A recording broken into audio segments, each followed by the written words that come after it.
Hello folks and welcome back to Shogun Total War. I'm Kanastep and this is going to be part 16 of my 1530 campaign where I'm playing as Clan Oda. And we have finally finished off our conquest of the southern part of the map. Kyushu is now firmly under our control and the Imagawa power has been weakened, albeit, you know, they are still very strong.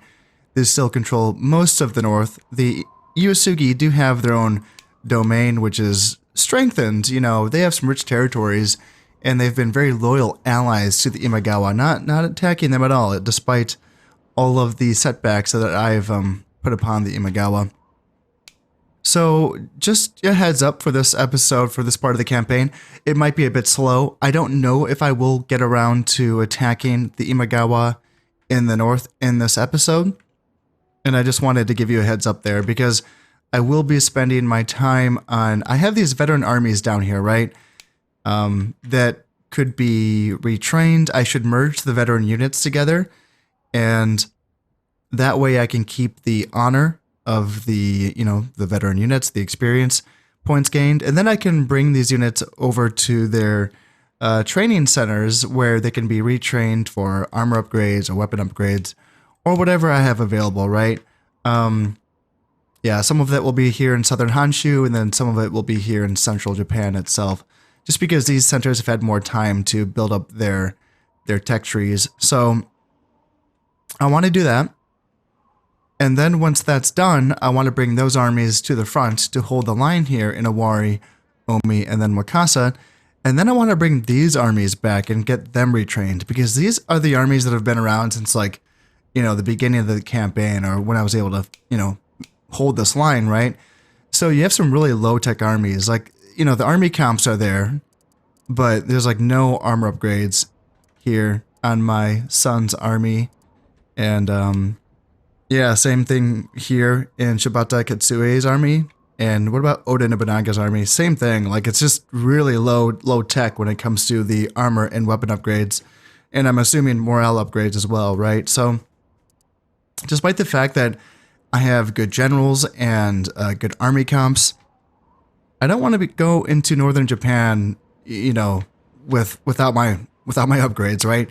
Because they do have some scary armies up here for sure. Like, this is really scary. A lot of heavy cav and Naginata cav. Warrior monks, yep, that's a thing. And the Uesugi as well. They have Nodachi samurai and warrior monks and a lot of archers. So again, that's formidable for sure. Let's see. I do want to get going on training Yari Samurai. I have not really done that yet. I've started doing that now, yes. So I have started doing that here in Yamashiro. Yamashiro is the prime place to do that here because there is no province that gives honor specifically to Yari Samurai.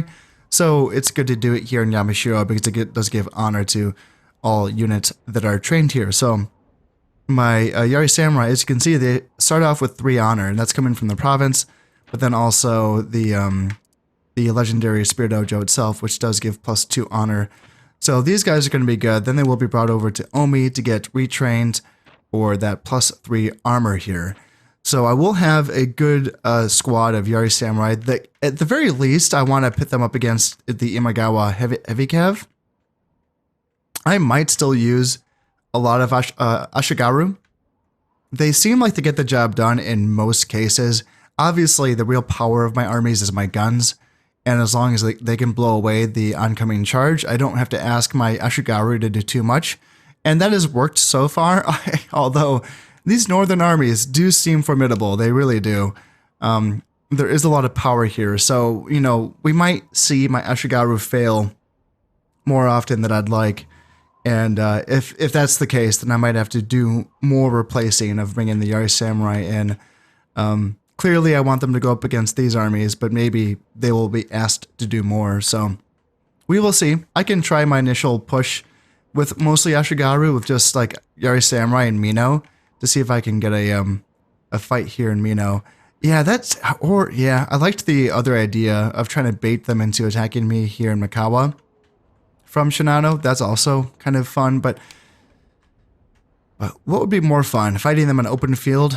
I don't know. I think so, right?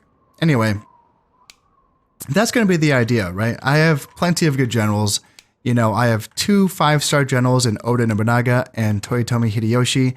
I have some good veteran generals down here in Oda Nobukane and Sakuma Nobumori and Oda Nobuharu and Hosokawa Fujitaka. Like, these are all very capable generals. And then even up here as well, like Oda Nobuhiro and Shibata Katsuie, Ishida Mitsunari, Oda Nobunaga, and I have a Kechimitsu Hide somewhere. Yeah, here he is. Only 2 stars, but still, it's kind of fun that he's here. And then my daimyo, of course, can't forget him. Oda Nobuhide probably has led his last battle, to be honest, just because his unit isn't really impactful in battles. I prefer to use a unit of cav archers as a general because they are more impactful, and just any other unit, really. Like samurai archers, at least they can shoot some shots. Shibata Katsue is in a Yari Ashigaru unit. That's just so pitiful. It's so sad. Let's see, what else? Yeah, Ishida Mitsunari is in a unit of archers. Like, you know, he can at least shoot his bow, right? Akechimitsu Hide being in a unit of warrior monks is kind of funny. It's like, all right, don't get shot. I will obviously give him armor upgrades before I send him into battle. Yeah, that's going to be the key there. So my first push is going to be fine enough because I won't be expanding my borders. I will go from a 3 border, or should I say a 3 province border, to another 3 province border, right? So I will not be expanding the amount of provinces that I have to defend from a counterattack. It's once I make my next push and have to incorporate Hira, that's when I have to expand from a 3 province border to a 4 province border.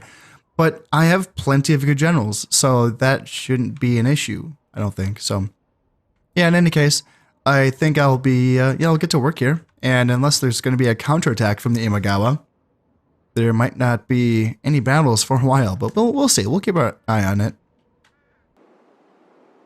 Oh wow, the Dutch traders have arrived here in Musashi. Now, I have been playing this episode for a while. I've been playing this episode for an hour and 20 minutes, and I'm just now checking in with y'all. So yeah, I've been spending a lot of time just doing the minutia details kind of stuff that I was telling you about.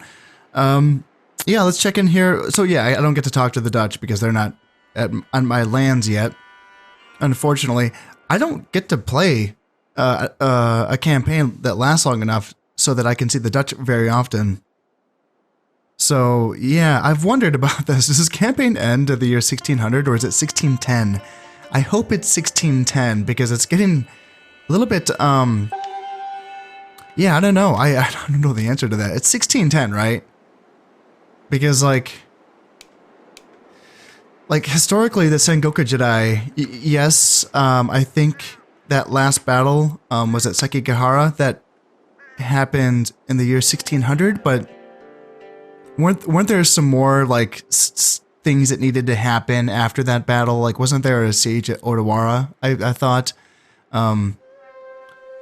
Yeah, I thought that, you know, it would have like gotten cleaned up a few years after the year 1600 historically. So hopefully this campaign doesn't end in the year 1600. Otherwise, I'm going to be hard pressed to make my deadline here.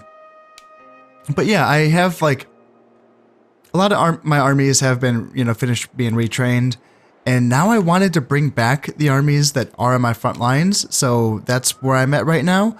I would still like to be able to do that. I just feel like I'm going to need the best troops that I have and, you know, the most best troops that I have available to really go up against the Imagawa and then the Yusugi, right? So, and this has also given me valuable time to get my southern troop producing regions up to snuff and get them, you know, ready to go to be able to train really good units. So it's been good. I just hope that the campaign doesn't end too soon. That would really suck. I think also, like, yeah, I have another heir who's just almost on his way. This is Toyotomi Hideyoshi's son, Hidetsugu. And I don't think I've ever seen him before, so I'm going to be interested to see what kind of general he is going to be in two years. Yeah, so yeah, we're coming along. And if we run into the Dutch, I would like to have a little chat with them. Although there's no point to it, but it'd just be kind of cool to see the Dutch in this game. And yeah, there is this building that I have available that I could build. It's the gun factory, and this is a building, let me know if you know otherwise, but this is a building that I think has no use. It's interesting, like it says, like I'll read it off to you. So the Japanese people have always been adept at copying new technologies and enhancing them in the process. The gun factory allows you to build arquebusiers and musketeers. Musketeers have guns with a faster firing rate and better penetration. Building gun factories also allows you to reject Christianity without losing access to guns. And this is interesting. It requires an armory, right? So you are always going to get gun units with at least 1 point of armor. Now, you don't need a gun factory to do that. You can just have a Portuguese trading post or a Dutch trading post in a region with an armory, right? So what exactly is the point of this gun factory? It says that you can, you can reject Christianity without losing access to guns. You can just wait for the Dutch to show up, and then you don't have to worry about Christianity at all because they don't require you to convert to Christianity to get guns. So what is it then? Do you, like, say you accept the Portuguese offer, you build a bunch of Portuguese trading posts, and then you, it's really weird, isn't it? Because the Portuguese trading posts, I think, what is it? You need this cathedral, right? You need the cathedral so that you can train musketeers at a Portuguese trading post. Otherwise, you can just train arquebusiers. Cathedral is good, though, because that is what allows me to get 200 koku off of every single church on the map. So that's how I'm making all of my money. Not just on the Portuguese trading post, but the church and cathedral combination. That's what allows me to build musketeers or train musketeers. The gun factory, I believe this is unlocked once you get to a citadel level. It's the 4th tier of fortification, I believe. So what exactly is this allowing me to do? Like, what's the point of this building? I think I think there is no point, I think. Reject Christianity. Like, if you wanted to get to this point in the campaign, I guess, because the thing is that as long as you already have a Buddhist temple built, by the time that you accept Christianity, you still can train warrior monks from that Buddhist temple. I believe you can. Like, let me double check this. I'm pretty sure you can, right? There's a Buddhist temple here in Isa. This is here when I conquered this province. Or maybe I did I build it? Shit, I can't remember. No, this was here, right? And I still can train warrior monks. I know that if I were to build another Buddhist temple, that would reject Christianity, and that would cause some major issues with my population loyalty, because I'm, converted my population to, 100% Christian in all of my provinces. So that would be an issue. But again, like, what is? Yeah, I'm really perplexed about what the point of this is. Like, you could reject Christianity, still be able to train gun units, and then you could build another. Like, then this allows you to go back to building Buddhist temples. But then you could just build a Buddhist temple, right? Or by building a Buddhist temple, would that not allow you to train gun units at the Portuguese trading post? It's kind of bizarre, isn't it? Yeah, I just don't know. I don't know the answer, to be honest. And I've never built one, so I don't know. Now, I've heard something. I've heard that maybe, I feel like in the description in the guide, or maybe I read this somewhere else. Maybe I did. I thought maybe I read this in the guide, but I've heard a hint that maybe gun factories do train gun units with higher honor. But I've also heard that that's not true. Like, that was the intention, but then it wasn't put into the game. So, yeah, I don't know. I guess I can build it eventually. Right now I'm still building stuff that I want to build. But when I have nothing else to build, I can build that and just see if it pops out a gun unit with higher honor. That would be kind of neat. Because then I could say, okay, yes, I want gun factories in my provinces where I'm already getting a +1 honor bonus to my Teppo units like Owari and Tosa. Like that would be really good, right? But I don't know if that's the case. Anyway, I just wanted to run that by you. Maybe y'all know something that I don't. And I should try it out at some point, right? Like I've played this game enough, so I should definitely try it out. So I will when I get the chance here. Oh, hello. I just saw an Imagawa geisha on the campaign map. That's a little bit scary. A couple years later, and my son has come of age. So let's go check him out. Hiritsugu, I believe, is his name. 4 stars. Oh, Hiritsugu, yeah. Not bad. 4-star. 4-star heir. Sweet. Awesome. And he did get trained up in the region so that he has a gold-plated armor and all that good stuff. So, yeah, I saw an Imagawa geisha. That's terrifying. I do have geishas of my own, guarding all of my people, so that's good.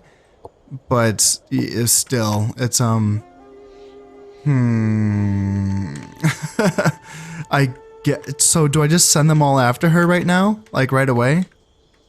I want to check to make sure there's no other geishas. I don't see any. So yeah, I suppose that's what I should do, is just send all of my geishas after her.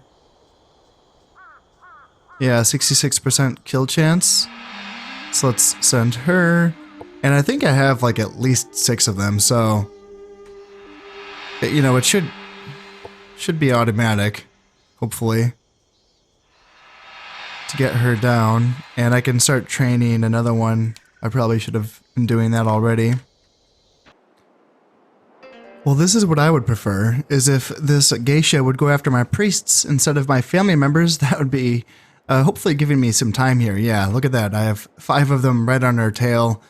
They're ready to go, so hopefully, yeah, she got my priest.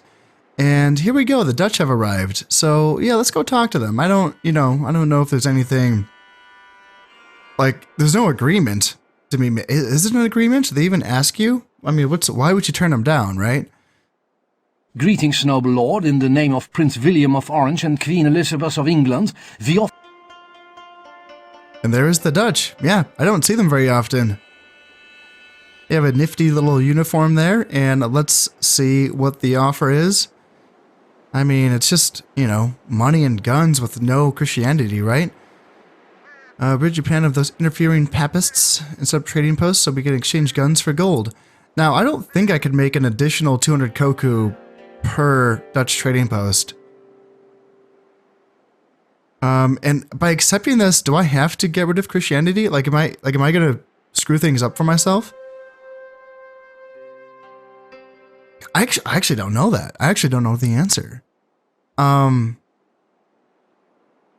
Let's find out. We will await the completion of our trading post, noble lord. Until then, we remain your most... Because when you convert to Christianity, it doesn't happen when you accept the Portuguese offer. It happens when you build your first trading post. So if I built where is it? See, can I not even build it? Is it even an option?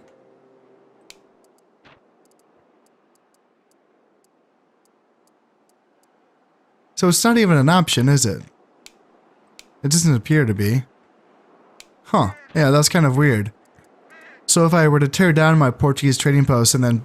yeah, I don't know. That's kind of weird. I guess there's just no point in talking to them when they show up. But in any case, the fact that they have a geisha on the field, it does kind of make me wonder if I should start hurrying things up. I was really enjoying myself, taking things nice and slow and just really biding my time. I kind of forgot about geishas. Yeah, I kind of forgot about them. And yeah, now that one's on the board, at least I'm ready for it, you know? Like, that's good, but still, I'm a bit nervous about this. I've had some pretty bad memories with geishas, so not personally, just in the game. But yeah, hopefully my geisha squad can hunt her down and kill her. Let's send some more priests to maybe slow her down. Like, boopy-doo, boopy-doo. Like, just maybe she'll just stay there in Sado killing priests. I guess we'll find out, but yeah, I'm pretty good. I'm pretty good. I have a lot of armies that have like been retrained and they are set. I still haven't done these armies up here in Mikasa. I would like to do that before I make my attack, which obviously would take more time. I did look up how long this campaign would last, and according to the answers that I saw, it doesn't have an end date. It just ends when all of your family members die of old age. Or just, you know, die. Which in my case is going to be a while. I have quite a few family members. Nobuhiro is 70, and the daimyo himself is 84, so he is getting up there in age. Maybe those two would pass away, but then like Nobunaga is 49, you know, and then after that Nobukane is 36. Like there's plenty of time, you'd think, right? And I don't think I've ever played a campaign up to the point where a daimyo or an heir has died of old age, you know, so that would be really something. Hopefully I would not have to face a civil war in that instance. I have faced civil wars when my daimyos have died, so hopefully that would not be the case. But yeah, I'm making good progress on getting my armies ready and almost they're going to be set soon. There's just a lot here, right? And yeah, I should have the best troops available before I attack into that. And you know, before that, this as well. This is going to be probably take a couple fights at least to get through into Mino. And while that is happening, I wonder if they would just reinforce Mino continually, or if they would let me take it and then just make me attack into Shinano. I wonder what would be the option for them, because they seem like they really want to defend Shinano potentially from their own ally. I mean, there's a lot of stuff there. This is stuff that could be on my border. So that's interesting that they seem really intent on making sure that the Uzugi don't misbehave. But in any case, yep, this is probably gonna be the shortest episode that I ever put up on YouTube. I just didn't really have much to show you guys, and yeah, don't want to waste you guys' time. So I probably will start my offensive in the next episode. I don't think I have too much more of this housekeeping stuff to do, but it does feel good to get it done. I just hope that the geishas don't. I hope I can just fend them off and it's not going to be too much of an issue. Any case, that's going to be it for this one. I hope you've enjoyed it.